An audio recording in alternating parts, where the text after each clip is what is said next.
welcome back to Golf is Hard TV, the golf show for the rest of us. We're going to continue talking about sort of interesting and different types of shots as we make our way back from the green all the way back to the tee, and the full shots as we make our way back. I want to ask you about the flop shot. Talk a little bit more about how to hit that shot, how to get set up for it, ball position, and also just, you know, that's a real steep shot's a hard shot to hit. So maybe talk a little bit about how you hit that shot, and maybe give us a demonstration. Okay, no shot takes a lot of practice, so we talked about the concept. We know when to hit it, and we only hit it when we need to. Now let's take a look at two clubs that we're typically going to use for the flop shot. We have the lob wedge. You know, in this case, my lob wedge is 60 degrees. Way back when, the most lofted club was a sand wedge, and that was typically 56 degrees. So then, I don't know, when Phil or some of the players started hitting this high flop shot, you know, they said, all right, well, how about making a sand wedge with a lot more loft? So they went to a 60, and now they even have a 64. I don't have a 64 in my bag. I used to hit almost every shot I needed with my 56 simply by opening the face a little bit more. Just create more loft by opening. Exactly. If you open the face like you do in the bunker, then you're theoretically adding a lot more loft to the club. So you can see, here's a sand wedge that's pretty much squared up at the target. It's aiming at that. That's the loft right there that this club has. Now when I open the face, you can see how it's pointing almost straight up in the air at this point. So and it's aiming a little right. So if you're going to use your sand wedge to hit the flop shot, you got to aim that a little bit more left if you're going to open the face, and here's why. So let's take a look. Can you see that right there? Okay, so that's the loft at which the 56 degree sand wedge is aiming. And when I open that face, you can see now it's aiming a lot higher and it's pointing a little more right.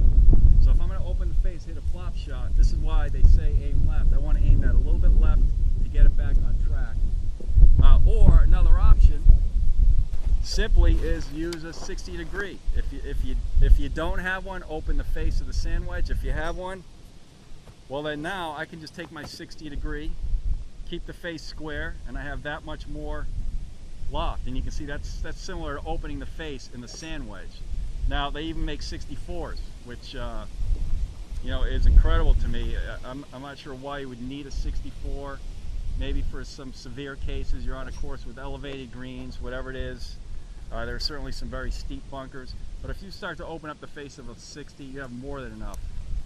They say you can almost hit yourself in the forehead with it. That's how much loft there is. So you're looking down at a 64. It's basically pointing right up at your face. So some concepts around what to do, which club to use.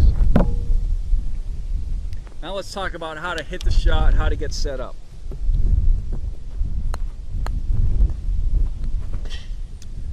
Okay, now the one thing that never changes, we just talked about concept, hit the little ball before the big ball, very important, and it's very important here as well. So I just want to explain where the bottom of the swing occurs, and we covered this in earlier episodes around chipping. The bottom of the swing of pretty much anyone's golf swing all the time occurs at the sternum. Wherever your sternum is during the downswing, that's pretty much where the bottom of the swing is going to be. So what that means is, because a flop shot typically, or any pitch shot typically, does not require enough swing to create body pivot, and I want to try to keep this very simple. A full swing is going to create the body pivoting and rotating to the right side. We get back to the ball. You can see our sternum is out here in front of the ball for a full swing shot. And then we finish through. That's a full swing. A partial shot just doesn't have enough swing that creates pivot in the body. So what that means is you want to set up left, get your sternum in front of the ball, meaning get the bottom of the swing in front of the ball where it needs to be. And because I simply have a short swing, you can see my weight never gets back to my right side. So what I'm saying is keep the weight, keep the bottom of the swing in front of the ball, because with this little pitch shot or flop shot, whatever you want to call it, there just isn't enough swing to bring the weight back behind the ball, which you don't want anyway. That's why we set up a little weight towards the hole. Okay. So here we go, and what we could do is put the ball in the middle of our stance to start this shot off. And if I have my weight in the 50-50 between my left and right foot, then I know the sternum's right under the ball, the bottom swing's under the ball. So I want to lean forward. So I'm leaning forward, I have the face slightly open. The bottom of the swing is in front of the ball, which is what we want. And now we're just going to take a little 9 o'clock type of swing. And that's a very high shot for a sand wedge that went about 35, 40 yards. And you can see the divot, if you can zoom in on this, Mark. There's a little bit of a divot there taken with the flop shot, and that came out in front of the ball, which is what you want. So there you go, good to go. Ball in the middle, weight left, and take a 9 o'clock swing and practice that. And then what you can do is you can work the ball a little bit forward and open the face. And that's going to create an even higher shot. Takes a lot of practice. Work on it, and you'll see some nice results. So 9 o'clock swing, play the ball in the middle, right? Play the ball in the middle. In the middle, open it up a little bit. Get that weight left. Really let the arms hang. Not bad.